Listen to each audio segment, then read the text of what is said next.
ॐ अज्ञानतिमिरान्धस्य ज्ञानाञ्जनशलाकया चक्षुरुन्मीलितं येन तस्मै श्रीगुरवे नमः। श्रीचैतन्यमनोभीष्टं स्थापितं येन भूतले स्वयं रूपः कदा मह्यं ददाति स्वपदान्तिकं। वन्देऽहं श्रीगुरो श्रीयुतापदकमलं श्रीगुरून् वैष्णवाञ्च श्रीरूपं साग्रजातं सगणरघुनाथान्वितं तं सजीवं साद्वैतं सावधूतं पर्जनसहितं कृष्णचैतन्यदेवं श्रीराधाकृष्णपादान् सगणललिता श्रीविशाखान्विताञ्च नमो विष्णुपादाय कृष्णप्रेष्ठाय भूतले श्रीमते जयपताका स्वामीति नामिने नमाचार्यपदाय निताय कृपाप्रदायिने गौरकथदामदय नगरग्रामतारिणे नमो विष्णुपादाय कृष्णप्रेष्ठाय भूतले श्रीमते भक्तिवेदान्ता स्वामिन्निति नामिने नमस्ते सारस्वते देवी गौरवाणी प्रचारिणे निर्विशेष शून्यवादी पाश्चात्यदेशतारिणे हे कृष्णा करुणा सिंधो दीनबंधो जगत्पते गोपेशा गोपिका कांता राधा कांता नमस्तुते तप्त कांचन गौरांगी राधे वृंदावनीश्वरी वृषभानुसुते देवी प्रणमामि हरिप्रिये नमो महावदन्याय कृष्णप्रेमप्रदायते कृष्णाय कृष्णचैतन्यनाम्ने गौरत्विषे नमः। नमो जय श्री कृष्ण चैतन्य प्रभु नित्यानंद श्री अद्वैत गदाधर श्रीवासादि गौर भक्त वृंद हरे Krishna Krishna Krishna Hare Hare Hare Ram Ram Ram Hare Hare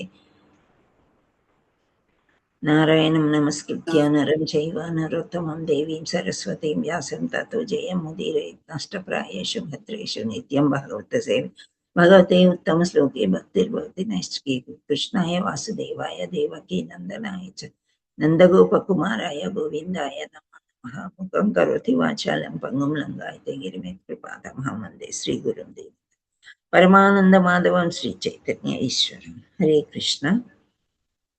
Thank you all for joining. Hare Krishna మాతాజీస్ అండ్ ప్రభుజీస్, చాలా చాలా సంతోషం మీరంతా సమయానికి క్లాస్ జాయిన్ అయ్యారు. అయితే నిన్న మనము 24వ శ్లోకం 2వ అధ్యాయంలో చెప్పుకున్నాము. శ్రీమద్ భాగవతం నుండి శ్రీ శ్రీ భాగవతం శ్రీ శ్రీ శ్రీమద్ భాగవతం की जय, भगवद्गीता की जय, श्री श्री राधा मदन मोहन की जय, जगन्नाथ बलदेव सुभद्रा माई की जय, चैतन्य निताय गौर प्रेमानंदे हरि हरि बोल। हरे कृष्ण। 24వ శ్లోకం దేని గురించి చర్చించుకున్నామో మీకేమైనా గుర్తుందా? ఒక్క సరోజ మాతాజీయే ఫస్ట్ హ్యాండ్ రైజ్ చేస్తారు, మిగతా వాళ్ళకి అర్థమైందా? మళ్ళీ ఇంకో సరోజ మాతాజీ. Very nice. చెప్పండి మాతాజీ. సరోజ మాతాజీ తర్వాత విశ్వనాథ్ మాతాజీ. హరే కృష్ణ మాతాజీ. ధన్యవాద ప్రణామ్ మాతాజీ. ధన్యవాద ప్రణామ్. శ్రీల ప్రభుపాదికి దారువు ధూమము అగ్ని గురించి చెప్పుకున్నాం మాతాజీ. దారువు అంటే ఏంటంటే కదలని చెట్టు వృక్షము అట్లాంటివి కదలిక లేనివి. ధూమం అంటే మనం హోమం చేస్తే దానిలో వచ్చే పొగ. అగ్ని అంటే మంట. ఇట్లా మనం ఈ మూడింటి గురించి నిన్న తెలుసుకున్నాము. ఈ మూడు మనకి ఏంటంటే తమోగుణం రజోగుణం స్తమోగుణం నుంచి చెప్తాయి అని చెప్పారు మాతాజీ. హరి బోల్. సరోజ విశ్వనాథ్ మాతాజీ చెప్పండి. చెప్పండి మాతాజీ. హరే కృష్ణ మాతాజీ. దండవత్ ప్రణామ్. ధన్యవాదాలు. ఈ శ్లోకంలో మనము బేసిక్ గా సత్వ రజ తమో గుణాల గురించి చెప్పారు మాతాజీ. దానికి ఎగ్జాంపుల్ గా దారు అంటే కర్రని తమో గుణంతో, ధూమంని రజోగుణంతో, తర్వాత అగ్నిని సత్వగుణంతో పోల్చారు. ఎందుకంటే దారు భూమి యొక్క రూపాంతరం అయినా కూడా అది దాన్ని తమోగుణమే అన్నారు. అదే పొగ దానికంటే గొప్పదైన కొంచెం ఇదైనా కూడా దానికంటే కూడా అగ్ని ఇంకా గొప్పది. కాబట్టి అంటే మనము యజ్ఞం వల్ల కానీ దేని వల్ల కానీ మనకి సత్వగుణమే ఇది కాబట్టి దాన్ని సత్వగుణంతో పోల్చారు. అలాగే మనం కూడా సత్వగుణంలో ఉంటేనే మనము దీనికి మనం ఫర్దర్ ప్రోగ్రెస్ అవ్వగలుగుతాము. ముక్తి పొందగలుగుతాం. ముక్తి ఓకే. పొందగలుగుతాము. ప్రామాణికైన గురువు ద్వారా మనము వెళ్తే సత్వ రజస్తమో గుణాల్లో మనం వెళ్ళినా కూడా ఆ గురువు మనకి చక్కనిగా మార్గదర్శనం చేస్తారు. సత్వగుణం ద్వారానే మనము ముక్తిని పొందగలుగుతాము. హరి బోల్, హరి బోల్. థ్యాంక్ యూ మాతాజీ. హరే హరే కృష్ణ. కృష్ణ. మనీషా మాతాజీ మీరు చెప్పండి. హరే కృష్ణ మాతాజీ. హరే ఒక కృష్ణ. వ్యక్తి తమో గుణంలో ఉన్నప్పటికీ కూడా ఒక ఆధ్యాత్మ గురువు మార్గదర్శకత్వంతో క్రమంగా సత్వగుణానికి చేరుకొని ఆధ్యాత్మికంగా ఎదగవచ్చు. కాబట్టి జిజ్ఞాసులైన వారు సమర్థుడైన గురువును ఆశ్రయించాలి. ఈ పాయింట్ నేను బాగా నేర్చుకున్నాను మాతాజీ. హరి బోల్. Thank you. Good point and correct point. ఎందుకంటే మనం ఒక శ్లోకం చెప్పుకున్నాం అక్కడ, గుర్తుందా? ఏం శ్లోకం?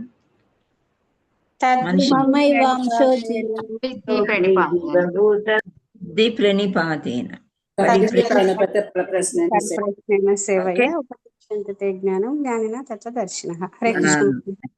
ఓకే. హరి బోల్. Thank you. నాగలీలా మాతాజీ మీరు చెప్పండి. హరే కృష్ణ మాతాజీ. హరే కృష్ణ. మాతాజీ చెప్పినట్టే అదే పాయింట్ అనుకున్నాను. అగ్ని ద్వారా అంటే అగ్ని ఎంత మనని ఇచ్చేస్తుందో, సత్వగుణానికి తెస్తుందో, ఆ సత్వగుణం ద్వారానే మనం పరమ సత్యాన్ని గ్రహించగలం మాతాజీ. తను అంతకు ముందు పాయింట్స్ కవర్ చేసింది. ఆ సత్వగుణం ఉన్నప్పుడు మనం భక్తి సేవ చేయడం ద్వారా, స్వస్థగుణం వచ్చినప్పుడు భక్తి సేవ మనం చాలా బాగా చేస్తాము. ఆ సేవ వచ్చినప్పుడే మనకి భగవంతుని పొందే అర్హత కలుగుతుంది మేడం. హరి బోల్. థ్యాంక్ యూ మాతాజీ. హరే కృష్ణ. సో మనము ఇక్కడ శ్లోకంలో ఏం చెప్పుకున్నామంటే 3 గుణాల గురించి మనం తెలుసుకున్నాం. ఈ 3 గుణాల్లో మనము చిక్కుకొని ఉంటాం. కానీ గురువుని పట్టుకున్నట్లయితే శ్రేష్టమైన గుణానికి మనం వెళ్ళగలుగుతాం. శ్రేష్టమైనది 3లో ఏది? చాలా శ్రేష్టమైనది సత్వగుణానికి ఎందుకు వెళ్ళాలని? హరి బోల్. సత్వగుణానికి మాత్రమే ఎందుకు వెళ్ళాలనుకుంటున్నాము అంటే అప్పుడే ముక్తి లభిస్తుంది. భగవంతుడి గురించి మనం తెలుసుకోగలుగుతాము. అదే ఇంకా తమో గుణంలో రాజగుణంలో ఉన్నట్లయితే మనకది తెలియదు, వెళ్ళలేమన్నమాట, ముక్తి పొందలేము. ఇక్కడే మనం భౌతిక ప్రపంచంలోనే ఎంజాయ్ చేస్తూ ఉండాలని అనుకుంటూ ఉంటాం అన్నమాట. సో ఇంకా ఇప్పుడు 28వ శ్లోకం వరకు 2వ ప్రశ్న సమాధానమే మనకి లభిస్తూ ఉంటుంది. సో ఒక్కసారి మనం రివిజన్ చేద్దామా?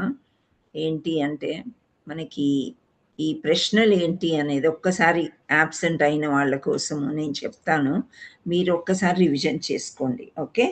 సో కామన్గా మనకి ఋషులందరూ కూడా సూత గోస్వామిని లీడర్ లాగా చేసుకుని, అంటే ఆచార్యులాగా చేసి వ్యాసపీఠం వేసి మాకు భాగవతం చెప్పండి అని అన్నారు.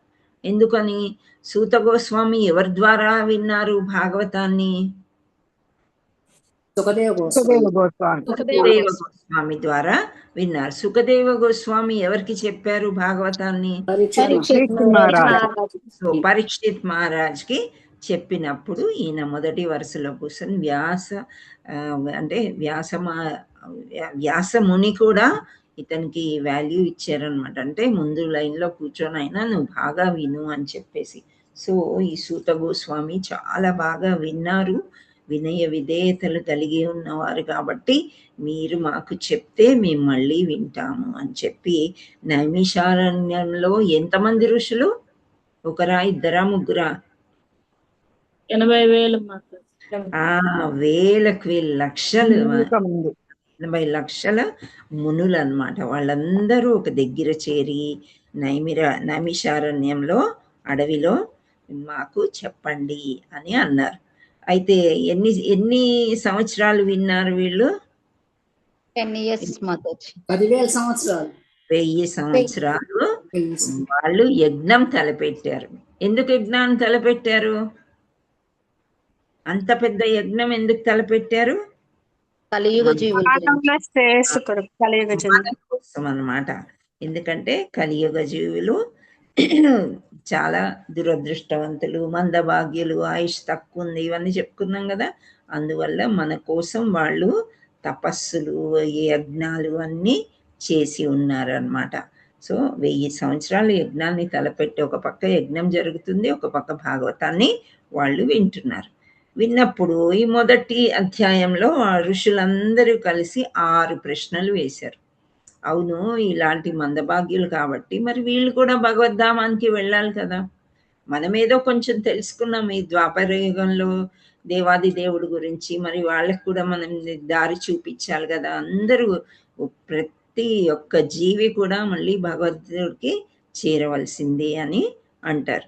సో అందుకనే వాళ్ళు ఈ ప్రశ్నలు వేశారనమాట. ఏం ప్రశ్నలు అంటే, మీరు ఎవరైనా రాసుకోలేకపోతే, యాబ్సెంట్ అయి ఉంటే మళ్ళీ ఒకసారి విని చక్కగా నోట్ డౌన్ చేసుకోండి. సో మొదటి ప్రశ్న ఏమన్నారంటే, మానవాళికి అత్యుత్తమైన శ్రేయస్సు, అత్యంత శుభకరమైన నిశ్చితమైన శ్రేయస్సు ఏది? ఏది శ్రేయస్కరము మానవాళికి, కలియుగ వాసులకి అని అడిగారు. అది శ్రీమద్ భాగవతంలో మొదటి అధ్యాయంలో 9వ శ్లోకం అన్నమాట. సో రెండవ ప్రశ్న ఏముంది అంటే, శాస్త్రాల సారాంశం. శాస్త్రాల సారాంశం అంటే, శాస్త్రాలే చాలా టఫ్ నేర్చుకోవడానికి, కష్టతరం. అయితే ఆ సారాన్ని వీళ్ళు ఎలా నేర్చుకుంటారు, ఎలా సులభంగా అర్థం చేసుకునే మార్గం ఏది? ఇది మనం ఇప్పుడు చర్చించుకుంటున్నాం అన్నమాట. ఇక్కడ 1.11లో అడిగారనమాట. అయితే ఇక్కడ జవాబులన్నీ 2వ అధ్యాయంలో చెప్పారు. రెండవ ప్రశ్నకి జవాబు ఎక్కడ దాకా ఉందంటే 28వ శ్లోకం దాకా ఉంది. మనం ఈరోజు 25వ శ్లోకం చర్చించుకోబోతున్నాం అన్నమాట. 3వ ప్రశ్న ఏమన్నారంటే, భగవంతుని అవతార ఉద్దేశము. భగవంతుడు ఎందుకు అవతారం ఎత్తారు? భగవద్గీత మనం చదువుకున్నాం కొంతవరకు. సో ఎందుకని అవతారాలు ఎత్తుతారు? భగవంతుడు ఎందుకు అవతారం ఎత్తి వస్తారు ఈ లోకంలోకి? దుష్టుల్ని శిక్షించడానికి, శిష్యులను రక్షించడానికి, వస్తూనే ఉంటారనమాట. ఓకే, సో అది భగవంతుని అవతార ఉద్దేశం ఏమిటి, భగవంతుని దేవకీ వసుదేవులకు ఎందుకు జన్మించారు అనే ప్రశ్న 3వది. 4వ ప్రశ్న ఏంటంటే, అవతార కార్యాలు అంటే భగవంతుడు అవతారాలు, వాటి లీలలు, కర్మలు ఏమిటి అని అడిగారు. ఎందుకు లీలలు చేస్తారు, అవతారాలు ఏంటి అనేది. 5వ ప్రశ్న కూడా లీలలకి, అవతారాలకి, మహిమలకి మాకు తేడా చెప్పండి అంటే ఏంటి అని అడుగుతారు. సో ఇక్కడ 6వ ప్రశ్నకి ఏమన్నారంటే, కృష్ణ భగవానుని ఆశ్రయం అంటే కృష్ణుని తర్వాత ధర్మం ఎలా నడుస్తుంది, ఆయన ఆశ్రయం పొందాలంటే ఏం చేయాలి అని అడిగారు అన్నమాట. సో ఈ 6 ప్రశ్నలకి సమాధానాలు ఎక్కడెక్కడ ఉన్నాయో మీరు కావాలంటే రాసుకోండి. 2వ అధ్యాయంలో అంటే మొదటి దానికి ఆన్సర్ 2వ అధ్యాయంలో 6, 7 శ్లోకాలు అది చర్చించుకున్నాం మనం. 2వ ప్రశ్నకి 2వ అధ్యాయంలో 6 నుండి 28వ శ్లోకం వరకు అన్నమాట. ఇప్పుడు మనం చర్చించుకుంటున్నాం అది ఎలా సులభతరం అవుతుంది, ఈజీ ఎలా అవుతుంది. టఫ్గా ఉంది సబ్జెక్టు, ఇది వాళ్ళకి అర్థం కాదు కదా, సులభంగా ఎలా అర్థం చేసుకోగలరు అని అడిగారు. సో 3వ ప్రశ్నకి 2.34 అంటే 2వ అధ్యాయంలో 34వ శ్లోకం. అండ్ 4వ ప్రశ్నకి 2.30 నుండి 33 శ్లోకాల వరకు ఆన్సర్ ఉంటుంది. అండ్ 5వ ప్రశ్నకి 3వ అధ్యాయంలో ఆన్సర్ ఉంటుంది, 28వ శ్లోకం. 6వ ప్రశ్నకి 3వ అధ్యాయంలో 43వ శ్లోకం. సో 5, 6 కొంచెం టైం పట్టొచ్చు మనకు ఆన్సర్ దొరకడానికి. ఇక్కడ 2వది మనం చర్చించుకుంటున్నాము. 3, 4 2వ అధ్యాయంలోనే ఉన్నాయి కాబట్టి ప్రాబబ్లీ నెక్స్ట్ వీక్ మనము ఈ 2వ అధ్యాయము కంప్లీట్ చేస్తామేమో అని అనుకుంటున్నాను. ఓకే, సో ఇవి అన్నమాట మనకి. హరే కృష్ణ మాతాజీ. చెప్పండి. 5th క్వశ్చన్ కి ఏ చాప్టర్ మాతాజీ? 5th క్వశ్చన్ కి ఆన్సరా? 1.3.28. హరే కృష్ణ. ఓకే. 6th కి 1.3.43. ఓకే, ధన్యవాదాలు మాతాజీ. సో ఇవి ఏంటి అంటే చాలా వరకు ఎవరైనా అబ్సెంట్ అయిన వాళ్ళు ఉంటారు, ఇప్పుడిప్పుడే జాయిన్ అయిన వాళ్ళు ఉంటారు, వాళ్ళకి అర్థం కావాలని చెప్పాను. 5th question again Mataji. 5th question. 5th question కావాలా, ఆన్సర్ కావాలా? Answer 5th question answer. అదే భగవంతు లీలలు, అవతారాలు, మహిమలు డిఫరెన్స్, వాటికి answer 1.3.43. 40 and 1.3.40. 43. 1.3.43 answer for 6th question అన్నారు. ఎస్ మీకేం కావాలి? 5th question. 5th కి 1.3.28. 1.3.28. ఓకే మాతాజీ థర్డ్ దానికి 2.34 చెప్పారు కదా మాతాజీ. ఎస్ 34. ఫోర్త్ దానికి 2.33 చెప్పారు మాతాజీ. అంతేనా? అంటే ఫ్రంట్ బ్యాక్ అయింది నెంబర్స్. మళ్ళీ చెప్పుకుందాం మనం. ఇప్పుడు ఏంటంటే కొందరు మధ్యలో బ్రేక్ ఇచ్చి మళ్ళీ వస్తున్నారు. సో వీళ్ళ కోసం మనకి తెలియాలి ఎక్కడ ఉన్నాము, ఏంటి, ఏం చెప్పుకుంటున్నాము అనేది మనకు తెలియడం కోసం చెప్పాను. ఓకే, మళ్ళీ మనం డైలీ ఏం చర్చించుకుంటున్నామని తెలుసుకుందాం. ఓకే,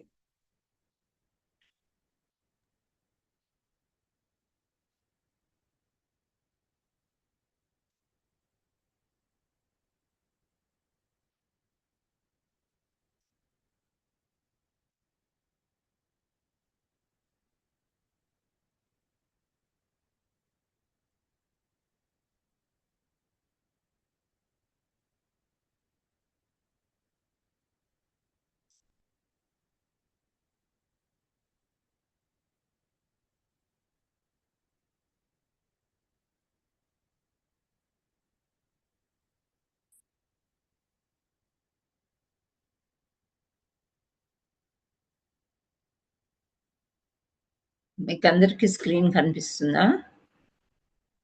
కనిపిస్తుంది. Thank you. సో మనం చూద్దాం శ్లోకము. మీరు శ్లోకం చదవాలనుకుంటే హ్యాండ్ రేస్ చేయొచ్చు. ఫస్ట్ నేను చదువుతాను, వినండి. భేజిరే మునయోధాగ్రే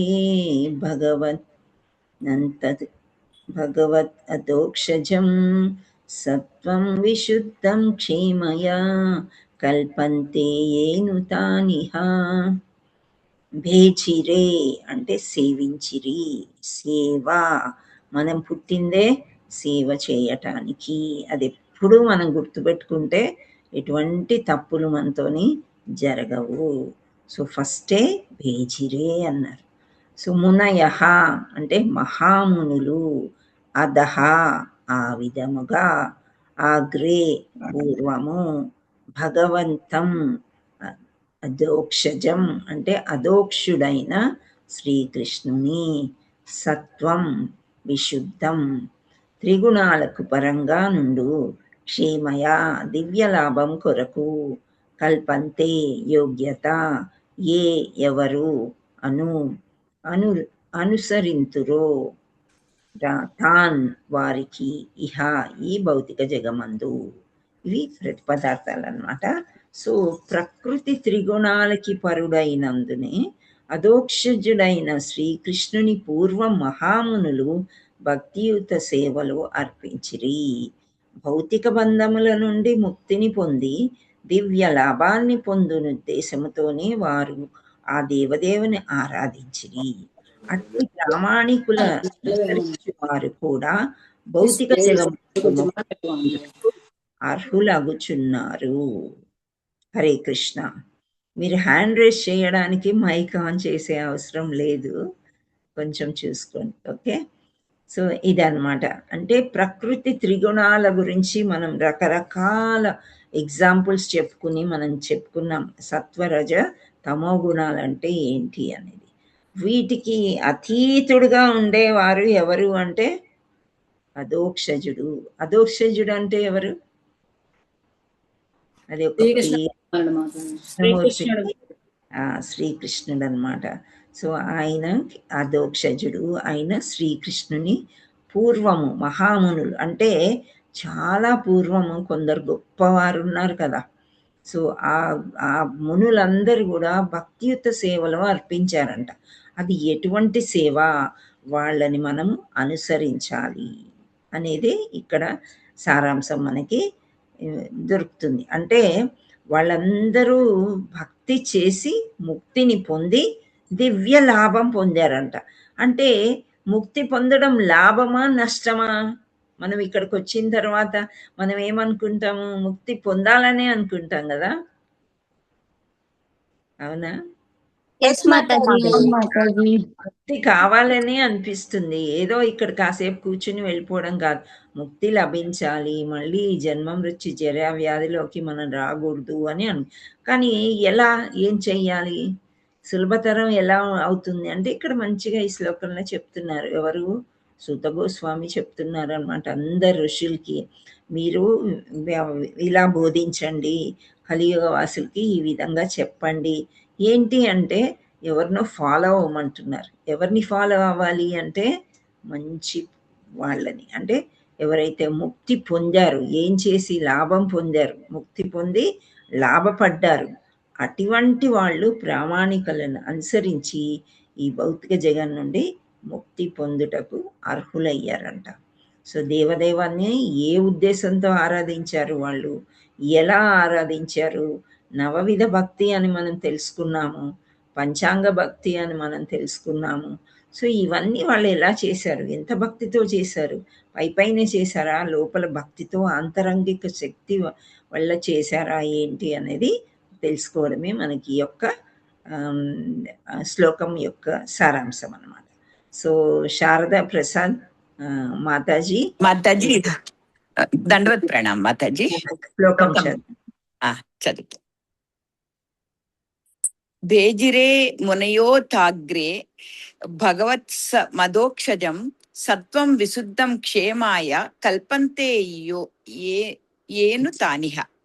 హరిబోల్ హరిబోల్. బి కుమారి మాతాజీ ప్రతిపదార్థం చదవండి.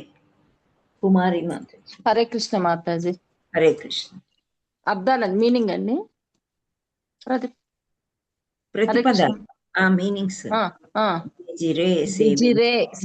సేవించిరి మునయః మహామునులు అధ ఆ విధముగా అగ్రే పూర్వము భగవస్తం అధోక్షజం అధోక్షజుడైన శ్రీకృష్ణుని సత్వం విశుద్ధం త్రిగుణములను పరముగా నుండు క్షేమయ దివ్య లాభము కొరకు కల్పాంతే యోగ్యత ఎవరు అనుసరింతురో తాన్ వారికి ఇహ ఈ భౌతిక జగమునందు. హరిబోల్. సత్యనారాయణ ప్రభుజీ అనువాదం చదవండి.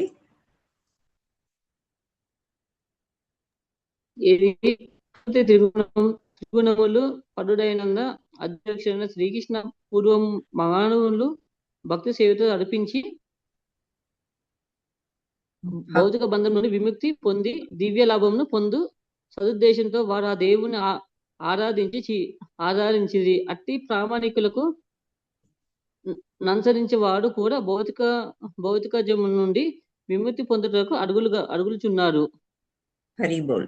Thank you Prabhuji.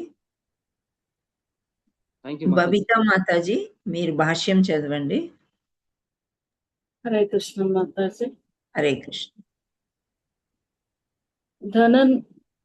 ధర్మానుష్ఠాన ప్రయోజనము భౌతిక లాభమును పొందుటకు గాని ఆత్మను అనాత్మ నుండి వేరు చేయగలిగిన సాధారణ జ్ఞానమును పొందుటకు గాని కాదు. భౌతిక బంధము నుండి ముక్తిని పొంది ఆధ్యాత్మిక జగములో స్వతంత్రయుక్తమైన జీవితమును తిరిగి పొందుటయే సర్వధర్మానుష్ఠానముల యొక్క ముఖ్య ప్రయోజనమై ఉన్నది. అట్టి ఆధ్యాత్మిక జగత్తులో దేవదేవుడే పరమ పురుషుడు కనుకనే ధర్మ నిలయములన్నీయును ఆ పరమ పురుషుని చేతనే ప్రత్యక్షముగా నిర్దేశింపబడినవి. భగవానుని మాతాజీ థ్యాంక్ యూ. మాతాజీ. హరి బోల్. అంజనా మాతాజీ మీరు మిగిలినది చదవండి. భగవానుని ప్రామాణిక అక్కడ. హరే కృష్ణ మాతాజీ. హరే కృష్ణ.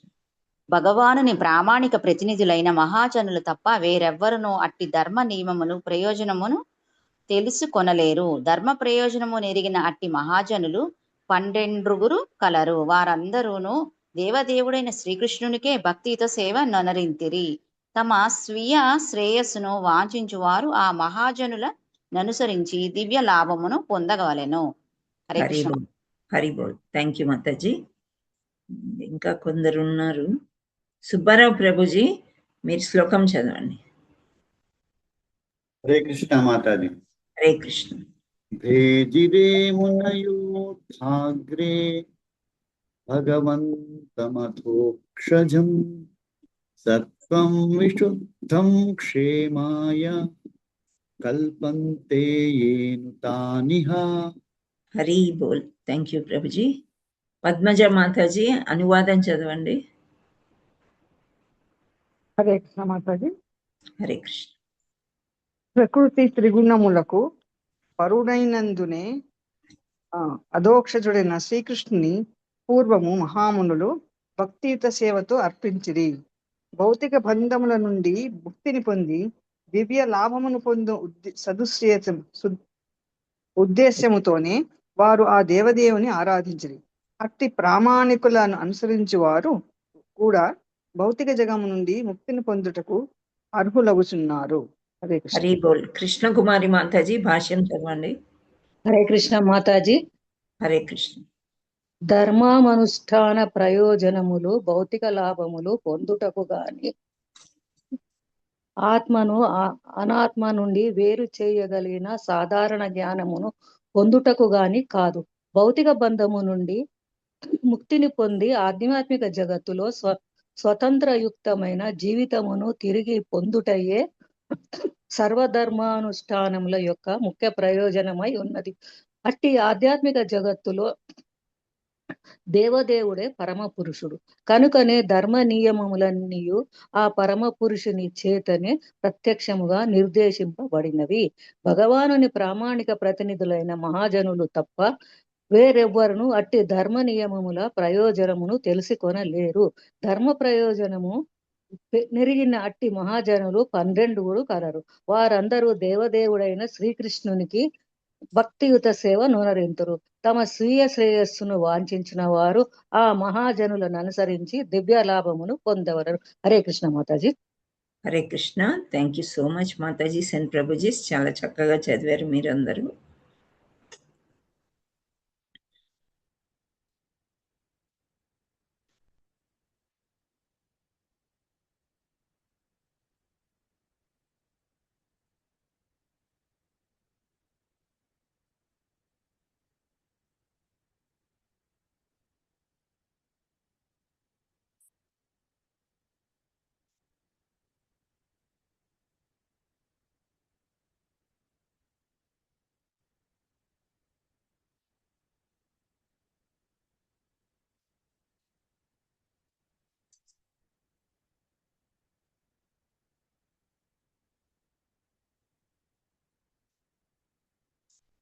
సో మనం ప్రకృతి త్రిగుణాల గురించి మనం తెలుసుకున్నాము. ఇక్కడ మనం ఒక అర్థం తెలుసుకుందాము. ఏంటంటే భగవంతుణ్ణి అధోక్షజుడు అంటున్నారు. అధోక్షజుడు అంటే అర్థం ఏంటి అనంటే మనకి ఇవి ఇంద్రియాలు ఉన్నాయి కదా. ఇంద్రియాలు అంటే కళ్ళు, ఈ ఇంద్రియాలు ఏవో ఒక కోరికలు కోరుతూ ఉంటాయి. దానివల్ల మనకి అవి తీరకపోతే క్రోధం రావడము, ఇలాంటివన్నీ కూడా భౌతిక ప్రపంచంలో అందరి చేత అన్ని జీవరాశులతోని అవి జరుగుతూ ఉంటాయి. ఈ ఇంద్రియాలని ఒక్క మనుషులకేనా ప్రతి జీవరాశికి కూడా ఉంటాయా? అన్ని జీవరాశులకు ఉంటాయి ఉండు మాతాజీ. అన్ని జీవరాశులకు జీవరాశులకి ఉంటాయి కదా. ఇప్పుడు మనం ఒక చెరువు గట్టు దగ్గరకో ఎక్కడికో వెళ్తాము. వెళ్ళి చిన్న పిండి ముద్దలో లేకపోతే సమ్ గ్రెయిన్స్ ఏవైనా వేస్తుంటే చేపలన్నీ కూడా ఇలా దగ్గరికి వస్తాయి కదా తినడానికి. అంటే ఏంటి, అది తనకు తెలిసిందనమాట, ఏదో ఆహారం ఇస్తున్నారు అని చెప్పేసి. ఒక్కోసారి ఆ ఎర్రలు తినడానికి వచ్చినప్పుడు వలలో కూడా పడుతూ ఉంది. అది అంటే మనం ఇంద్రియాల్ని నిగ్రహించుకోవడం చాలా కష్టము. అయితే అదోక్షజుడైన శ్రీకృష్ణుడికి ఇంద్రియ నిగ్రహం అనేది ఎంత ఉంటుందంటే ఆయన దేనికి ఆకర్షితుడు అవరు. మన ఇంద్రియాల్ని కూడా ఆయనే కంట్రోల్ చేస్తూ ఉంటారన్నమాట. మాయను పంపిస్తారు మనకి. అయితే ఈ మాయను పంపించినప్పుడు మనకి కళ్ళల్లోంచి మనకి ఒక ఆశ పుడుతుందన్నమాట, ఇది మనకు కావాలి అనేది. సో అది మనకి అవసరం ఉందా లేదా అనేది మనం ఆలోచన శక్తిని కోల్పోయి ఇది కావాలి అనుకుని చిక్కుల్లో పడతాం అనమాట. దాన్ని త్రిగుణాల వలయం అని అంటారనమాట. ఆ కోరికను బట్టి అది సత్వగుణమో రజోగుణమో లేదా తామస గుణమో అని మనకి అప్పుడు అర్థమవుతుంది. ఫర్ ఎగ్జాంపుల్, ఈవినింగ్ అయ్యేసరికి మీరు చూస్తారా, బార్ షాపులన్నీ ఫుల్గా లైన్ కట్టి ఉంటాయి, గమనించి ఉంటారు కదా. సో మార్నింగ్ ఏమో వాళ్ళు సత్వగుణంలో ఉంటారు, గుడికి వెళ్తారు, పూజలు చేసుకుంటారు, ఇంట్లో అవన్నీ చేస్తారు. కానీ ఈవినింగ్ అయ్యేసరికి తామస గుణంలోకి వస్తారనమాట.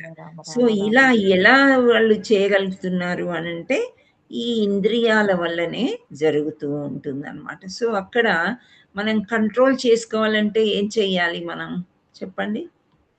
మనం కంట్రోల్ చేసుకోవాలంటే ఏం చెయ్యాలి? భక్తి చేసుకోవాలి.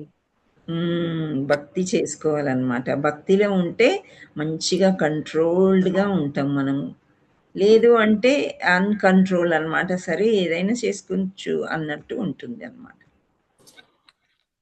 సో మనము భక్తి చేస్తే కంట్రోల్డ్గా ఉంటాం, లేదు అంటే అన్కంట్రోల్డ్ అనమాట. ఇంకా మనకి ఏది కావాలో అదే ఆ సమయంలో మనకి భగవంతుడు ఎవరైనా గుర్తు చేస్తే కూడా అది అయిపోయిందిలే, పొద్దున్న నా పూజా కార్యక్రమాలన్నీ అయిపోయినాయి ఇప్పుడు.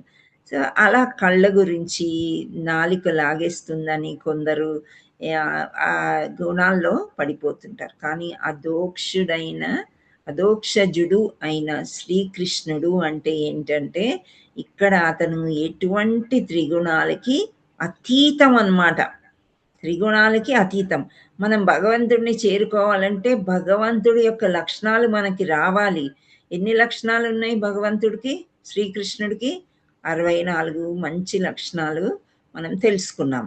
సో 64లో ప్రతి ఒక్కరికి కూడా ఒక 50 వరకు ఉంటాయని చెప్తారు. ఆ మిగిలినవి కూడా మనం చేసుకుంటేనే మనం ఏమైనా భగవంతుడి ధామానికి వెళ్ళడానికి ఛాన్స్ మనకి దొరుకుతుందన్నమాట. సో అదోక్షజుడు అంటే మీకు అర్థమైందా, ఇంద్రియాలన్నిటినీ కూడా కంట్రోల్డ్గా పెట్టుకునే శ్రీకృష్ణుడు. ఆయన అతీతం, ఇంద్రియాలకన్నిటికీ అతీతంగా ఉంటాడు. విష్ణుమూర్తికి మరొక పేరు అదోక్షజుడు. ఓకే. సో ఇంకొక పూర్వం అయితే ఈ అదోక్షజుడైన శ్రీకృష్ణునికి పూర్వం మహామునులు భక్తియుక్త సేవతో అర్పించిరి. సో భక్తియుక్త సేవ అంటే ఇక్కడ మనకి ఎన్ని రకాల సేవలు ఉన్నాయి చెప్పండి? భగవంతుణ్ణి సేవించడానికి ఎన్ని రకాలు ఉన్నాయి? నవవిధ భక్తి మార్గాలు. నవవిధ భక్తి ఉంది, కరెక్ట్. ఓకే. ఇంకా నవవిధ భక్తి ఎవరు చెప్పారు? ప్రహ్లాద్ మహారాజ్ చెప్పాడు. ఓకే. ఇంకా నవవిధ భక్తి చెప్పండి, ఏవేవో? శ్రవణము, కీర్తనము, విష్ణు స్మరణ, సత్యం, ఆత్మ నివేదన.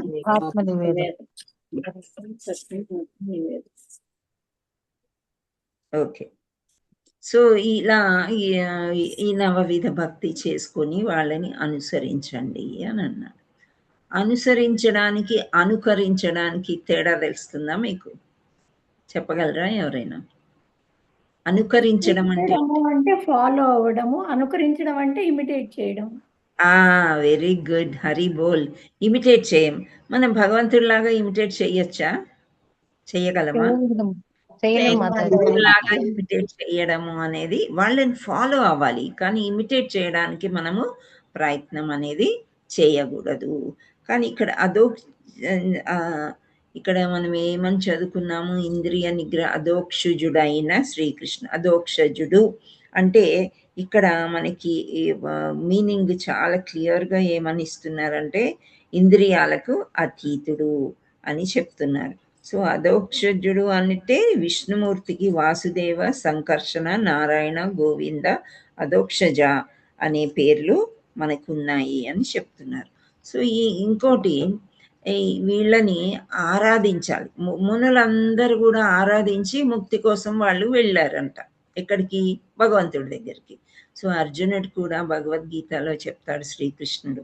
సో వీళ్ళందరూ కూడా మహాత్ములు, నన్ను చేరుకున్న వాళ్ళు మహాత్ములు, నన్ను చేరుకున్న వాళ్ళు మళ్ళీ తిరిగి భౌతిక ప్రపంచానికి తిరిగి రారు అని చెప్తారు. సో అలాంటి వాళ్ళని మనం ఫాలో అయితే గనక మనం ముక్తి పొందడానికి అర్హులమవుతాము అని చెప్తున్నారనమాట. ఇప్పుడు మనం ఏదైనా విదేశాలకి ఎక్కడైనా వెళ్ళాలనుకోండి, మామూలుగా ఎక్కడికి వెళ్ళాలైనా ఒక టికెట్ అనేది మనం తీసుకోవాలి కదా. బస్సు ప్రయాణమైనా, ట్రామ్లో వెళ్ళాలన్నా, దేనిలో వెళ్ళాలన్నా ఒక టికెట్ అనేది మనం తీసుకోవాలి. అలాగే మనం గోలోకం వెళ్ళాలి అనుకుంటే దానికి తగ్గ కృషి మనము ఇక్కడ చేయాలి. అది ముక్తిని పొందడానికి అర్హతలు ఏమిటి అంటే, భక్తి చేయడానికి ఏమైనా అర్హతలు ఉన్నాయా? భక్తి చేయడానికి ఏమీ లేవు కదా. ఎవరైనా చేయొచ్చు. ఒక కులం, మతం అని, ఒక సమయం అని ఏమీ లేదు. ఒక వయస్సు అని, లేదా మీరు తలక్రిందులుగా కాసేపు యోగాసన చేసిన తర్వాతనే మీరు 16 మాలలు చేయడానికి అర్హులు అని ఎక్కడైనా చెప్పారా? అలా చెప్పుంటే మనం చేస్తాం అసలు? యోగా చేసే వాళ్ళం అయితే మళ్ళీ జపం ఏంటి అని అనుకుంటాం కదా.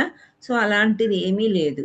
భక్తి చేయడానికి అర్హతలు ఏమీ లేవు, కానీ భక్తి చేసి ముక్తిని పొందడానికి అర్హత మనం సంపాదించుకోవాలి అని చెప్తున్నారు. ఇవన్నీ భౌతిక లాభాన్ని పొందుటకు అంటే ధర్మానుష్ఠాన ప్రయోజనము భౌతిక లాభాన్ని పొందుటకు కానీ, ఆత్మను అనాత్మ నుండి వేరు చేయగలిగిన సాధారణ జ్ఞానమును పొందుటకు కానీ కాదు. సాధారణ జ్ఞానము, సాధారణ జ్ఞానమే మనమందరం పొందుతాం. పుట్టినప్పటి నుంచి కూడా పెద్దగా అవ్వడానికి పిల్లలు ప్రయత్నం చేస్తూ ఉంటారు. నించోడానికి, మనం నిలబెట్టడానికి ప్రయత్నం చేస్తాం, కూర్చోబెట్టడానికి ప్రయత్నం చేస్తాం, వాడిని నడిపిస్తాము. ఇవన్నీ కూడా ఏంటి?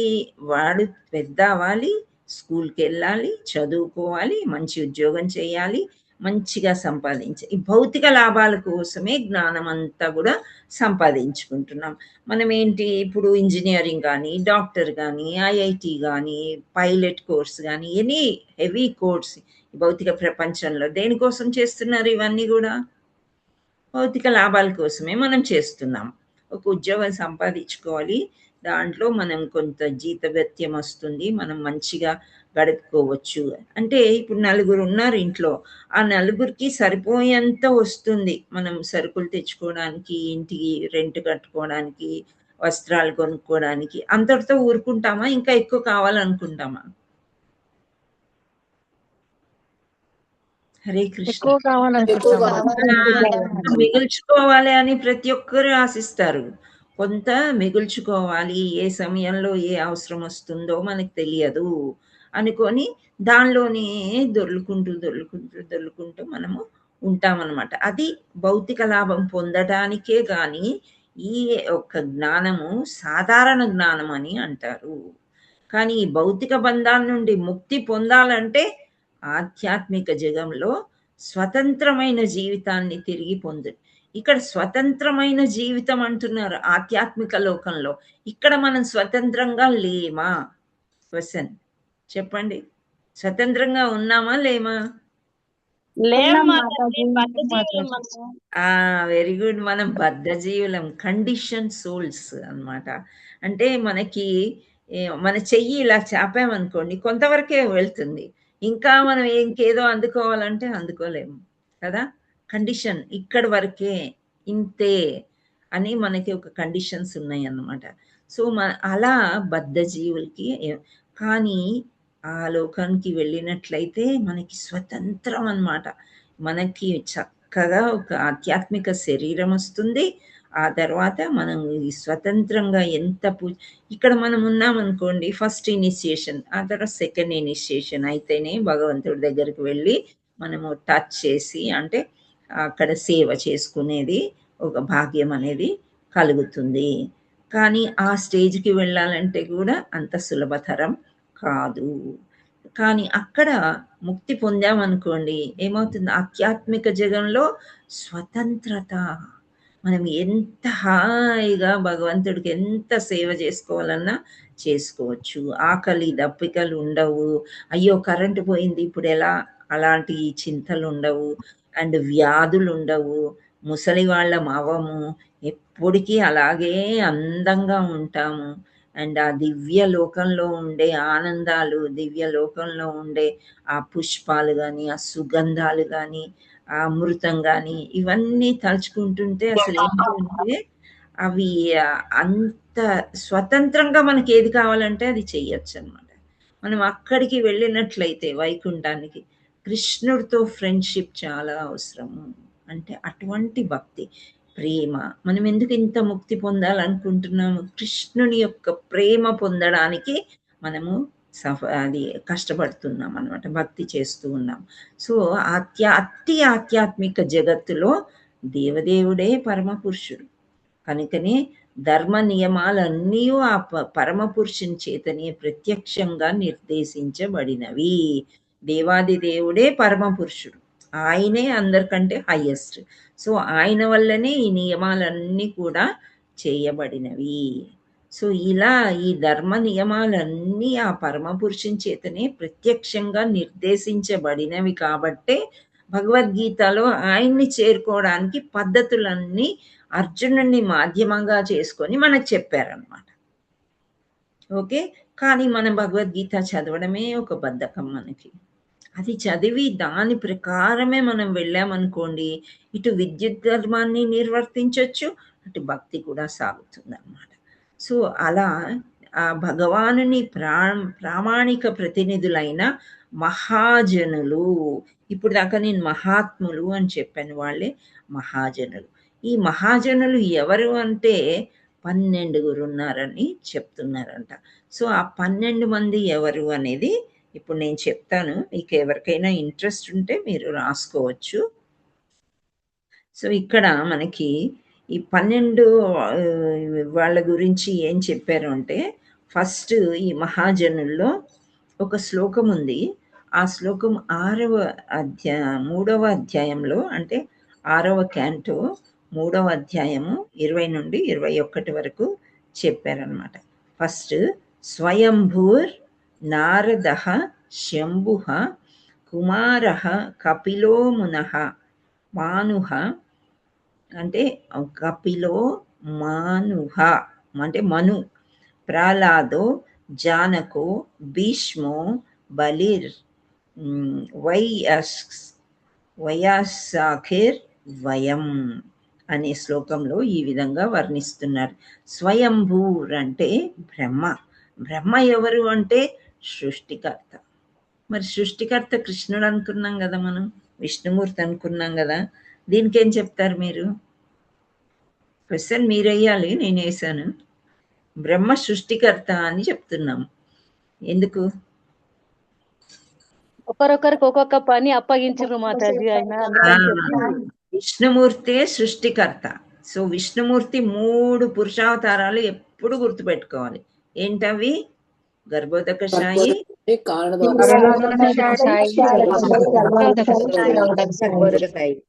రైట్. సో ఇంకా భగవంతుడు కూడా 3 రకాలుగా మనం చూడగలుగుతాం, భగవంతుడిని చేరుకోగలుగుతాం. ఏ విధంగా 3 రకాలుగా అంటే, ఫస్ట్ భగవానుడు, ఆ తర్వాత బ్రహ్మేతి, ఆ తర్వాత పరమాత్ముడు. పరమాత్ముడు అందరి శరీరాలు అంటే అన్ని జీవుల్లో పరమాత్ముడు ఉన్నాడు. సో ఈ భగవానుడు అనే దగ్గరికి చేరడానికే ముక్తి పొందడం అన్నమాట. మధ్యలో ఇంకొకటి ఉంది, ఏంటది? బ్రహ్మేతి. ఆ బ్రహ్మభూతం ఎవరు అనంటే భగవంతుడి యొక్క వెలుతురు, ఆయన యొక్క శక్తి. అందులోకి కూడా అక్కడ నిరాకారవాదులు ఎక్కువగా దాన్ని నమ్ముతారనమాట. భగవంతుడికి ఆకారమే లేదు అని అంటారు. భగవంతుడికి ఆకారమే లేదంటే భక్తి ఎట్లా పుడుతుందండి మనకి? మమైవాంశో జీవలోకం అన్నారు. భగవంతుడికి ఆకారం లేకపోతే ఆయన యొక్క అంశాలు మనం ఎలా అవుతాము? అందుచేత శ్రీల ప్రపాదులకి జై ఆయన అంటారు, ఆకారం ఉంది, ఆకారం ఉందంటేనే మనం ఒక భక్తి చేయగలుగుతాము. ఆకారం లేదు అంటే మనం భక్తి ఎలా చేస్తాము? ప్రేమ ఎలా పుడుతుంది? అలా మెడిటేషన్ చూస్తూ వెలుతురిని చూసుకుంటూ కూర్చునేది నిరాకారవాదులు. కానీ వాళ్ళు కూడా భగవంతుడి దగ్గరికి వెళ్ళి మళ్ళీ తిరిగి ప్రపంచానికి వచ్చేసి మళ్ళీ భక్తి చేసి భగవంతుడిలో ఐక్యమైపోతారనమాట. సో ఈ బ్రహ్మ సృష్టికర్త అంటే బ్రహ్మ ఎవరి కొడుకు? విష్ణుమూర్తి. నాభిలో నుండి కమలంలోకి సృష్టిస్తాడు విష్ణుమూర్తి బ్రహ్మనే. అప్పుడు నువ్వు సృష్టి చేసుకోనాయన, ఈ ప్రపంచాన్ని మనం నడిపిద్దామని చెప్తారు. అందుచేత ఆయనని సృష్టికర్త అని అంటున్నారు. సో భగవంతుని ఆదేశాలను అనుసరించి జగత్తును సృష్టించాడు. భగవంతుడు చెప్పాడు కాబట్టి ఆయన చేస్తున్నాడు. ఇప్పుడు నేను ఇక్కడ క్లాస్ తీసుకుంటున్నానంటే పై గురువులు నాకు చెప్పారనమాట, మీరు ఈ సమయానికి ఇలా క్లాస్ తీసుకోండి. టాపిక్ కూడా వాళ్ళే చెప్పారు, భాగవతం ఈ టాపిక్ తర్వాత భాగవతం మొదలు పెట్టండి అని. సో అలా మనం చేస్తున్నాం అంటే గురు పరంపర నుండి ఆ విధంగా వచ్చింది. అలాగే బ్రహ్మ కూడా భగవంతుని ఆదేశాలను అనుసరించి ఈ జగత్తును సృష్టిస్తాడు. తర్వాత గురు శిష్య పరంపరకు ఆయనే ఆచార్యుడు. ఫస్ట్ వచ్చేదే బ్రహ్మ. ఓకే, మన పరంపర నుండి వచ్చేది. అండ్ ఆయన ఫస్ట్ 12 మహాజనుల గురించి మనం చెప్పుకుంటున్నాం. రెండవది నారదముని. ఈ నారదముని గురించి మనం చాలా సార్లు చర్చించుకున్నాం కదా. నారదమునియే కదా ఇక్కడ వ్యాస మహర్షికి చెప్తాడు, నీవు కృష్ణుడి యొక్క లీలలు రాయలేదు, అందుకే నీకు అసలు సాటిస్ఫాక్షన్ లేదు భాగవతం రాయడంలో, నీవు ఇంత నిరుత్సాహపడ్డావు ఎందుకు అంటే ఇక్కడ నువ్వు కృష్ణుడి గురించే రాయలేదు, వేరేవన్నీ రాసావు కానీ అని గుర్తించి చెప్పగలుగుతాడు. ఆయన ఒక గురువు అన్నమాట. సో ఆయన ఎవరు అనంటే భక్తి ప్రచారకుడు. నారదుడు గురించి పూర్వజన్మలో ఒక దాసీపుత్రుడు, ఆ తర్వాత ఆయన భాగవతులు అంటే మహా ఋషులు వాళ్ళ ఇంటికి రావడము, వాళ్ళ ప్రదేశానికి రావడము, ఆ భక్తి చేయడము, వాళ్ళని అనుసరించి ఆ తర్వాత మహాభక్తుడు అవుతాడు అనమాట. సో ఎల్లప్పుడూ హరినామ సంకీర్తన చేస్తూ జీవులకు భక్తిని బోధిస్తాడు. సో 2 పేర్లు చెప్పండి, ఎవరికి నేర్పించాడు హరినామం గురించి? నారదుల వారు,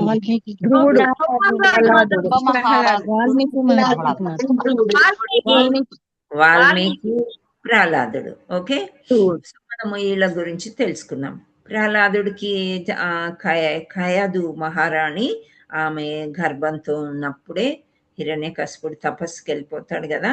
ఈ దేవతలందరూ ఈ రాక్షసుడికి ఇంకో రాక్షసుడు పుడుతున్నాడా, అమ్మో మనం ఉండలేము అని చెప్పేసి ఆవిడ్ని చంపేద్దామని అంటే అప్పుడు నారదుడు తీసుకెళ్లి ఆశ్రమంలో పెట్టుకుని హరినామం బాగా నేర్పించేస్తాడు. ఎంత నేర్పించేస్తాడు అంటే గర్భంలోనే మహాభక్తుడు అయిపోతాడు ప్రహ్లాదుడు అన్నమాట.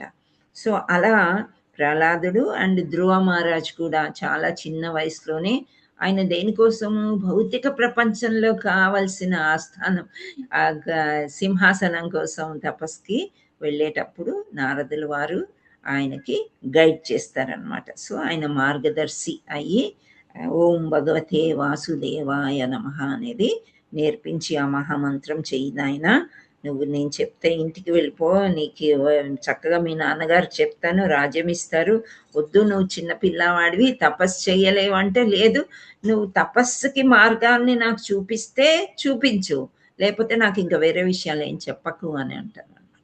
అలా నారదుల వారు వీళ్ళిద్దరికీ చక్కని ఆచార్యులు అవుతారన్నమాట. అది రెండవది. మూడవ మహాజనుడు ఎవరు అంటే లార్డ్ శివ. ఇప్పుడు మీరు అనుకోవచ్చు, మనం విష్ణుమూర్తిని ఆరాధిస్తున్నామా, శివుడి గురించి ఎందుకు చెప్తున్నారు అని. అయితే శివుణ్ణి ఏమంటారు, వైష్ణవులలో శ్రేష్ఠుడు అనమాట శివుడు. సో వైష్ణవానాం యథాశంభు అంటారు. శివుడు ఎప్పుడు మనకి యోగా నిద్రలో ఉన్నట్టు లేదా తపస్సు చేస్తున్నట్టు కనిపిస్తాడు. ఆ తపస్సు ఏం తపస్సు? విష్ణుమూర్తిని ఆరాధిస్తూ ఉంటాడు అనమాట. ఆయన ఫస్ట్ శిష్యుడు ఎవరికి? కృష్ణుడికి, విష్ణుమూర్తికి అనమాట. సో వైష్ణవులలో శ్రేష్ఠుడు శివుడు. భగవంతునిపై అనన్య భక్తిని బోధిస్తాడు. యాక్చువల్లీ భాగవతము అక్కడ సుఖదేవ గోస్వామి చెప్తున్నా సరే, భగవంతుడు ఇక్కడ శివుడు పార్వతికి కూడా చెప్తూ ఉంటాడు ఈ భాగవతాన్ని. ఈ స్టోరీ కూడా మనం చెప్పుకున్నాము. శివుడు భాగవతము పార్వతీదేవికి చెప్తూ ఉంటాడు అనమాట. అక్కడ ఒక చిలక వచ్చేసి, ఆ చిలక ఎవరో కాదు, శుక అనే పక్షి, ఆ రామచిలక వచ్చి మొత్తం భాగవతం వినేస్తుంది. సో ఇంత సీక్రెట్ ఆఫ్ సీక్రెట్స్ని ఎలా వింటుంది అని చెప్పేసి ఆ త్రిశూలం పట్టుకుని ఆ చిలకని చంపేయాలి అని శివుడు పరిగెత్తుతాడనమాట. అప్పుడు ఆ శుక అనే పక్షి ఏమవుతుంది? కర్దమముని యొక్క వైఫ్. అందరికి కర్దమముని కాదు, ఎవరి గర్భంలోనికి వెళ్తుంది? హరే కృష్ణ. శుక ఎవరి భార్య మాతాజీ, వ్యాసదేవుని భార్య గర్భంలోనికి చొచ్చుకుని వెళ్ళి అక్కడ 14-15 సంవత్సరాలు ఉండిపోతాడు అనమాట. నేను ఇంకా బయటికి రాను అని. నాయన నువ్వు భాగవతం చెప్పాలి, అంత విన్నావు కదా, వ్యాస మహర్షి భాగవతం రాస్తున్నాడు, నేను చెప్తాను నీకు మంచి డివోషనల్ యాక్టివిటీ ఇస్తాను రా నాయన అంటే అప్పుడు ఆయన వస్తారనమాట. సో అలా లార్డ్ శివ ఎప్పుడు కృష్ణ కథలే చెప్తూ ఉంటారనమాట. సో ఆయన కూడా వైష్ణవుల్లో శ్రేష్ఠుడు కాబట్టి ఆయన మహాజనుడు. వీళ్ళందరూ మహాజనులు అని ఎందుకు అంటున్నారంటే భగవంతుడి గురించి తెలుసుకొని ముక్తిని పొందారు కాబట్టి. సో వాళ్ళ గురించి మనం తెలుసుకుంటే మనకు కూడా అర్హత అనేది లభిస్తుంది ముక్తి పొందడానికి. And next 4 కుమారాస్, చతుష్కుమారులు. బ్రహ్మ సృష్టిస్తాడనమాట చతుష్కుమారుల్ని. ఇప్పుడు సృష్టి చేయమని బ్రహ్మకు చెప్పాడు. ఇప్పుడు మనకి ఒక చిన్న స్కూల్ పెట్టారు, వాళ్ళకి చాలా స్కూల్స్ ఉన్నాయి ఆ యజమానికి. ఈ స్కూల్ని మీరు రన్ చేయండి అమ్మా, ఈ పద్ధతి ఇది అని చెప్పేసి ఆయన అంత రిజిస్ట్రేషన్ చేసి ఆఫీషియల్ ఏముందో అది చేసుకుని మీరు చెయ్యండి అని అంటారు. మనం లంచ్ బాక్స్ మంచిగా తెచ్చుకుని రోజు వస్తున్నాం, కూర్చొని లంచ్ తింటున్నాం, పోతున్నాం. ఆ స్కూల్ నడుస్తుందా చెప్పండి? నడవదు. నడుస్తుందా? పని చెయ్యాలి. అయితే బ్రహ్మకి చెప్పాడు సృష్టి చేయనాయన అంటే ఏంటి? జనాల్ని సృష్టించు, ఇంకా చాలా కావాలి అని. సో నారదులు వారిని సృష్టిస్తే నారదుడు బ్రహ్మచారి, నేను చెయ్యలేను అంటే. ఆ తర్వాత 4 కుమారస్ని సృష్టిస్తాడు. మేము ఈ భౌతిక ప్రపంచంలో అస్సలే బ్రహ్మచారుల్లాగానే ఉండిపోతాం, కానీ మేము సృష్టికి అంటే ఈ ఏమంటే గృహస్థాశ్రమానికి అసలు మేము వెళ్ళము అని కుమారస్ లాగానే చిన్నగానే ఉండిపోయి వేదాలు చదువుతారు. వేదాలు చదివి బాగా పెద్ద గొప్ప భక్తులు అవుతారనమాట. వాళ్ళనే బ్రహ్మకుమారులు అంటే. వాళ్ళు జ్ఞానానికి మరియు వైరాగ్యం, వాళ్ళు పుట్టినప్పుడే వాళ్ళకి వైరాగ్యం వచ్చేస్తుంది అనమాట. సో ఆ వైరాగ్యానికి జ్ఞానానికి ప్రతీకలుగా మిగులుతారు వాళ్ళు. భక్తి మహిమను ప్రపంచానికే తెలియజేసిన చతుష్కుమారుడు. 5వది వచ్చేసి కపిలముని. ఇందాక నేను ఆ పేరు తీసుకున్నాను కదా. సో కపిలముని ఎవరో కాదు, భగవంతుని యొక్క అవతారం అన్నమాట. సో ఆయన తల్లి దేవహుతి.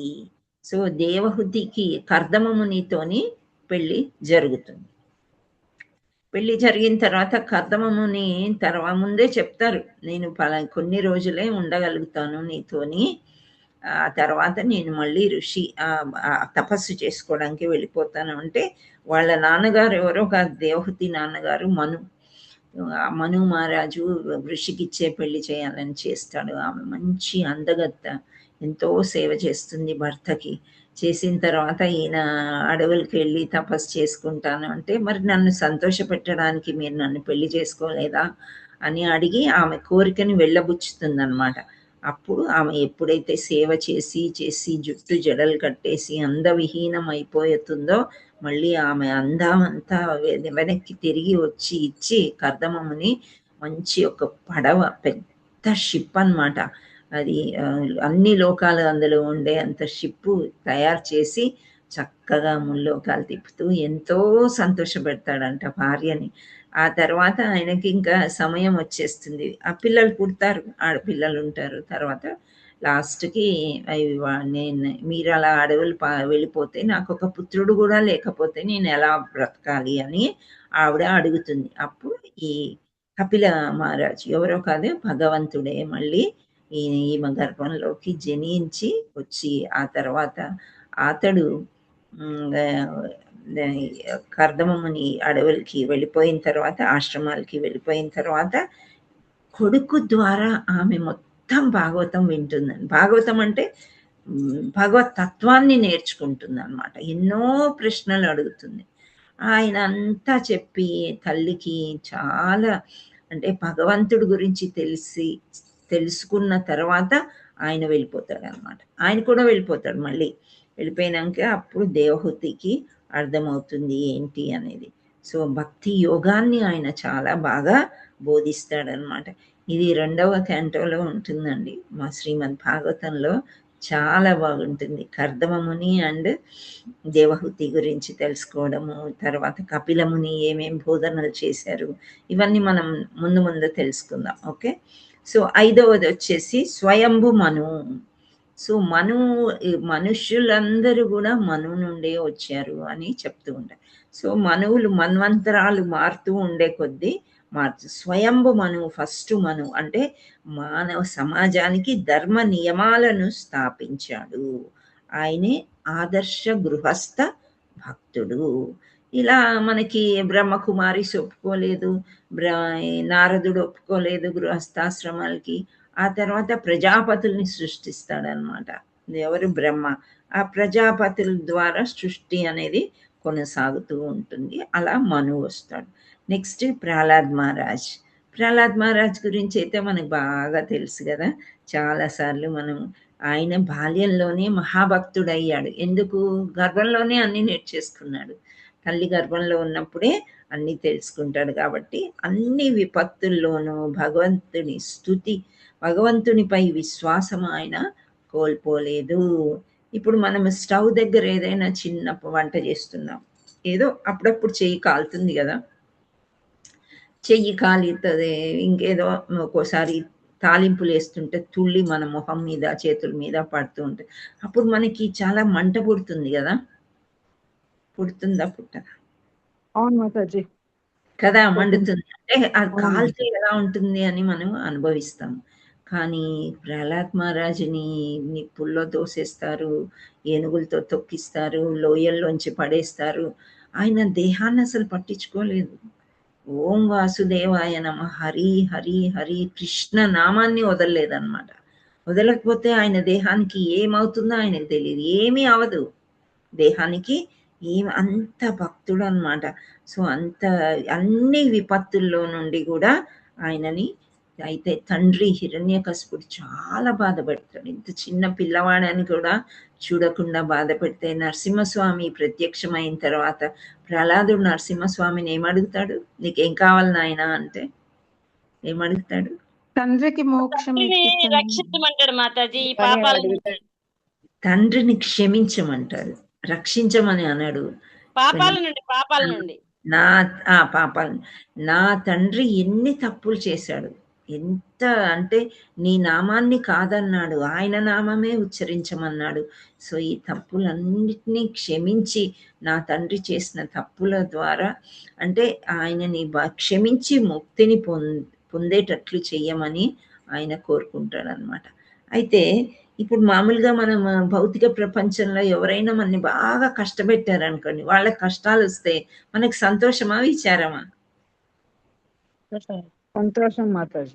లోపల సంతోషం వస్తుంది కదా. ఎంత భక్తి చేసినా గానీ ఈ యొక్క ప్రవృత్తి అనేది ఒక రాక్షస ప్రవృత్తి లోపల దాగి ఉంటుంది అనమాట.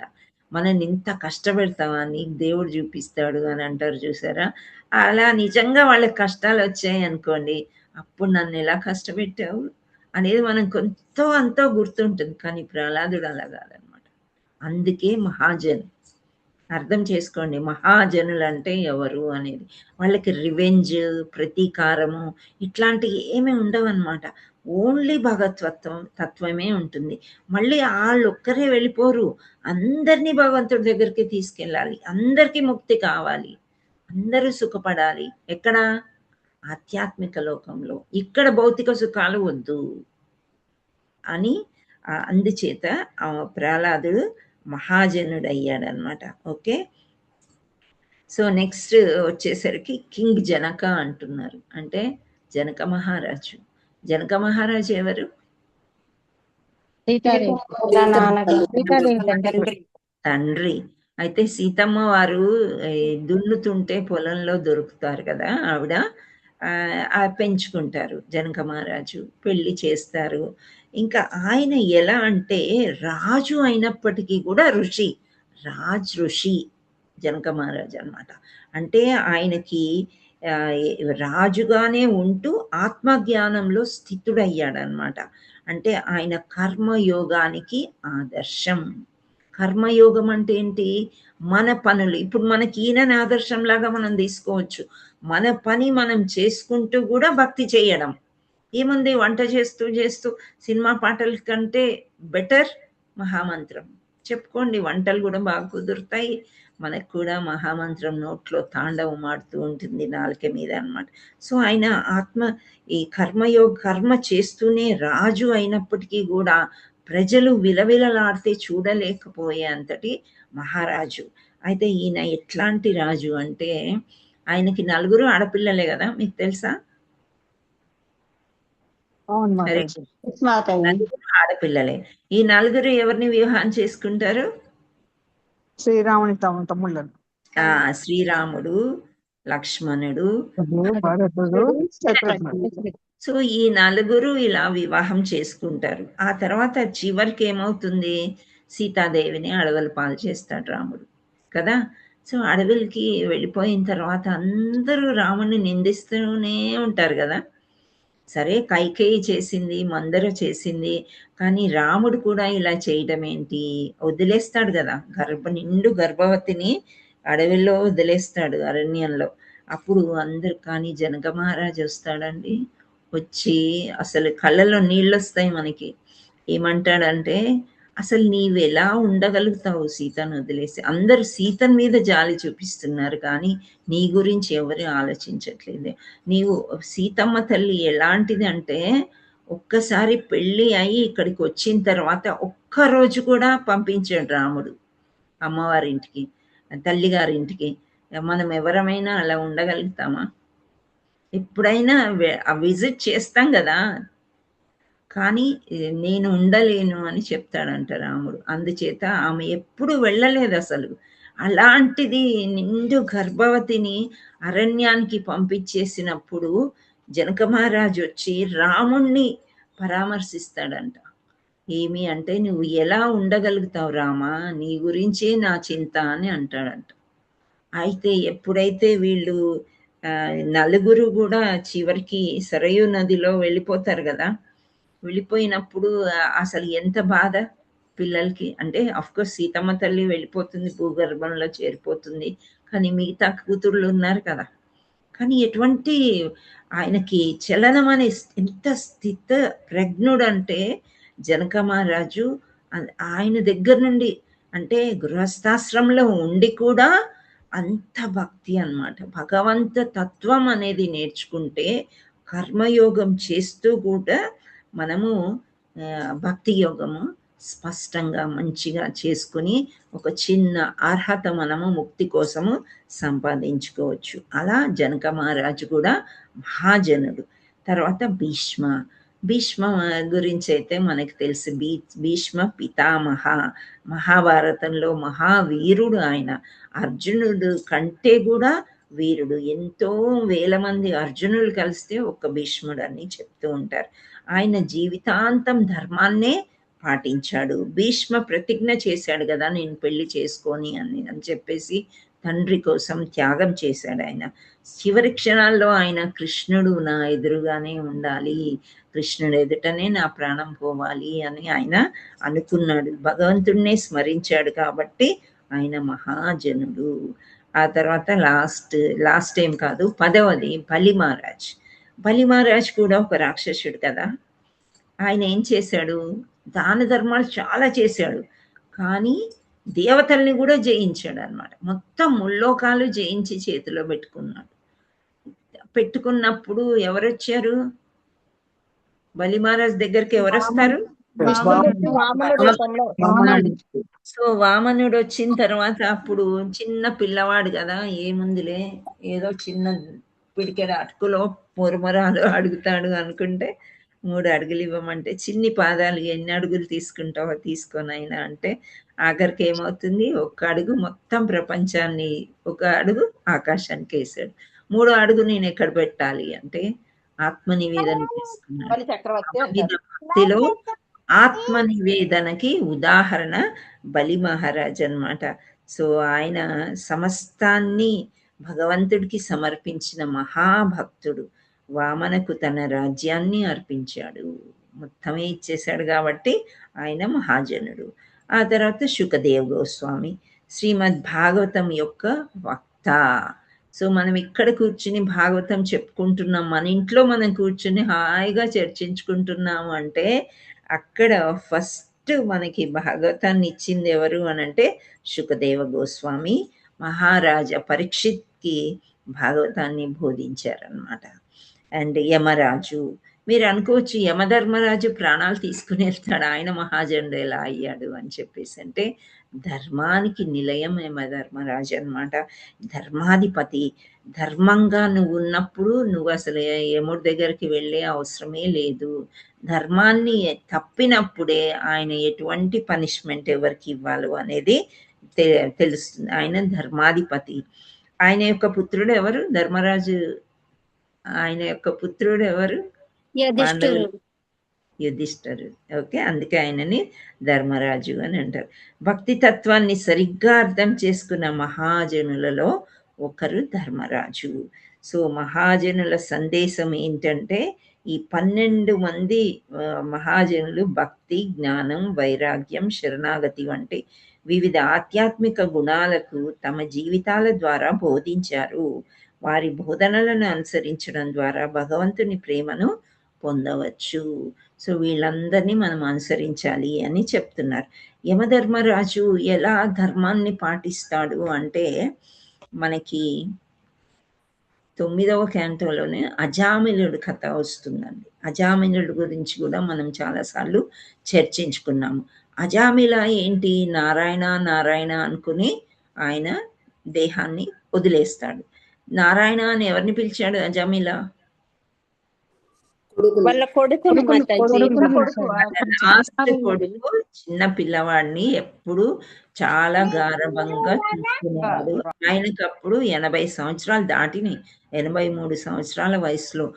ఆ పిల్లవాడిని యమదూతలు వచ్చేసి ఎలా అంటే ఆ ప్రాణాన్ని ఇలా బంధించినప్పుడు గొంతుకు ఆరిపోయి బాగా ఎండిపోయి చాలా బాధ కలుగుతుందంట.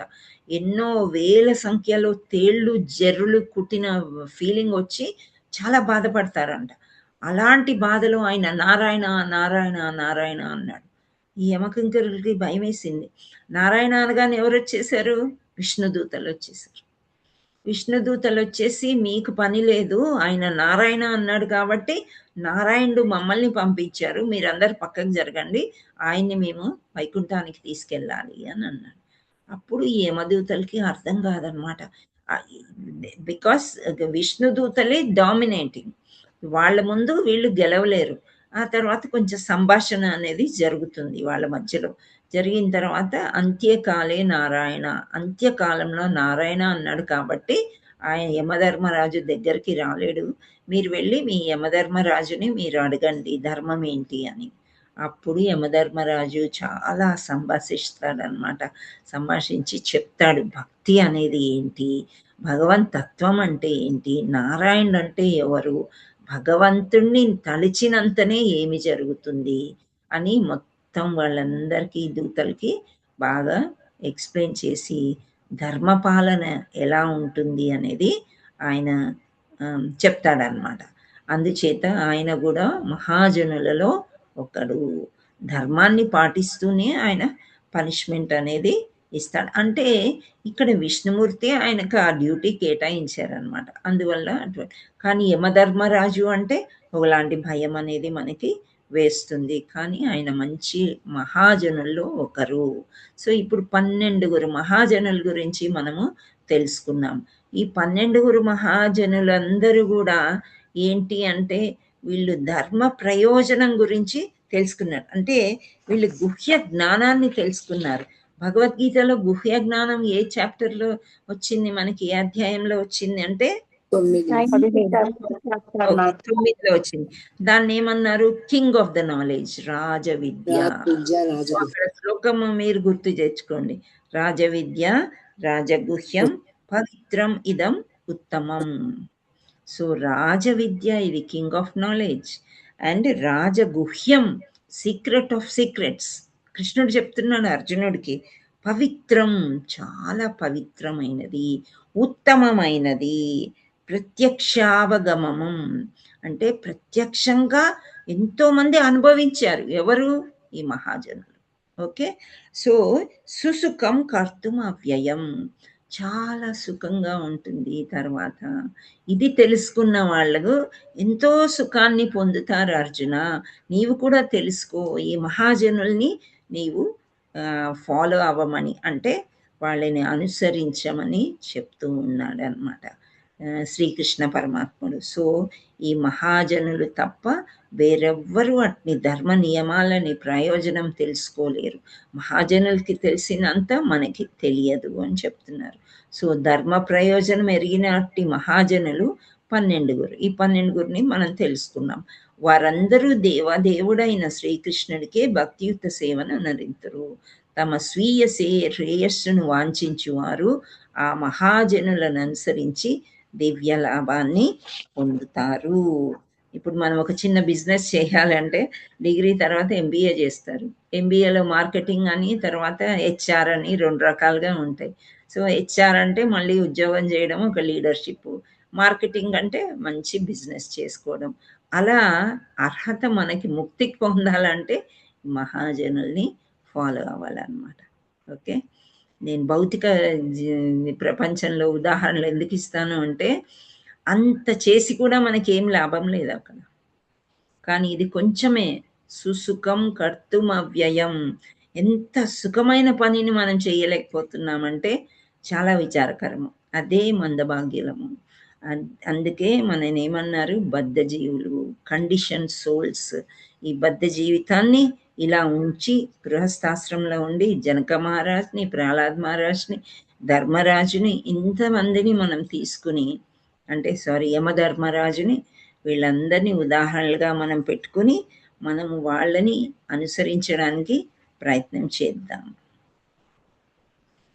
హరే కృష్ణ కృష్ణ కృష్ణ హరే హరే, హరే రామ రామ రామ హరే హరే. श्रील प्रपाद की जय, गुरु महाराज की जय, श्रीमद् भागवतम की जय, श्रीमद् भगवत गीता की जय, श्री श्री श्री राधा मदन मोहन की जय, जगन्नाथ बलदेव सुभद्रा माई की जय, चैतन्य निताय गौर प्रेमानंदे हरि हरि. हरे कृष्ण माता जी, सन प्रभु जी, thank you all so much. चलो కూర్చుని విన్నారు. హరే కృష్ణ మాతాజీ. హరే కృష్ణ మాతాజీ, దండవత్ ప్రణామం. హరే కృష్ణ మాతాజీ, దండవత్ ప్రణామం. హరే కృష్ణ మాతాజీ, దండవత్ మీరు ఒక్కసారి 12 మహాజనుల పేర్లు ఒక్కసారి చెప్తారా మాతాజీ? మీరు ఒక్కసారి అందరు హ్యాండ్ రైజ్ చేయండి. చేసి ఒక్కరి తర్వాత ఒకరు నేను చెప్తాను మీకు ఏం కావాలన్నా. ఓకే, అండ్ మీరు చెప్పాలనుకునే అప్రిషియేషన్ అయినా, కమెంట్స్ అయినా, క్రిటిసిజం అయినా మీరు హ్యాండ్ రైజ్ చేసి చెప్పండి. ఓకే, వరుసగా నేను పిలుస్తాను, మనకి ఇంకా టైం ఉంది. పద్మజ మాతాజీ చెప్పండి, ఏం కావాలి మీకు? హరే కృష్ణ మాతాజీ, ఒకసారి 12 మహాజనుల పేర్లు కొంచెం వరుసగా చెప్తే రాసుకుంటాం మాతాజీ. ఓకే, బ్రహ్మ ఫస్ట్ది, second Naradamuni, third lord Shiva, fourth Kumaras, 4 చతుష్కుమారులు, 5 Kapilamuni, 6 Swayambhumanu, 7 Prahlad Maharaj, 8 Janaka Maharaj, 9 Bhishma Pitamaha, 10 Bali Maharaj, 11 Sukadev Goswami, 12 Yamadharmaraju. Okay, Mataji miss అయింది. స్వయంభూ తర్వాత మాతాజీ నేను ఫాస్ట్ గా చెప్పాను. సుఖదేవ్ స్వయంభూ తర్వాత మాతాజీ అదొక్కటే ప్రహ్లాద్ మహారాజ్. హరే కృష్ణ మాతాజీ, థ్యాంక్ యూ. ఓకే, సరోజ మాతాజీ మీ డౌట్ ఏంటి? హరే కృష్ణ మాతాజీ, దండవత్ ప్రణామాలు. చాలా బాగా చెప్పాను మాతాజీ, క్లాస్ అద్భుతంగా మాతాజీ. ఇది నేను కూడా ఈ 12 పేర్లు అడుగుతా అంటున్నాను Mataji. Okay, thank you so much. Hare Krishna. So ఈ 12 గురుని ఎప్పుడు మర్చిపోకూడదు. ఎప్పుడు మనం ధ్రువ మహారాజు, ప్రహ్లాద్ మహారాజ్ అనుకుంటాం, కానీ ఈ కొన్ని కొత్తగా మనం జనక మహారాజ్ గురించి తెలుసుకోవడం, రాజ్ ఋషి అని. సో ఇవి యమధర్మరాజు అంటే కూడా అందరూ భయపడ్డమే, కానీ ఆయన ధర్మాన్ని పాటిస్తారని, శివుడు మనకి ఆరాధ్య దైవమే కాదు అని అనుకుంటాం, కానీ ఆయన విష్ణుమూర్తి యొక్క ఆరాధకుడు అని తెలుసుకోవడము, ఇవన్నీ తెలుసుకుంటే వాళ్ళని అనుసరిస్తూ ఉంటే మనం ప్రయత్నం చేస్తున్నట్లే ముక్తి మార్గానికి ఒక్కొక్క మెట్టు పైకి ఎక్కడము. గురు ఆశీర్వాదం తప్పకుండా మనకు ఉంటుంది ఇలాంటి ప్రయత్నాలు చేసినప్పుడు. సో మనకి ఏమీ ప్రశ్నలు లేవు అనుకుంటే thank you all so much for attending the class. రేపు మళ్ళీ ఇదే సమయానికి మనము కలుసుకుందాం. శ్రావణి మాతాజీ ఉన్నారా? ఉంటే మీరు చేసేయండి ఎండింగ్ ప్రేయర్స్.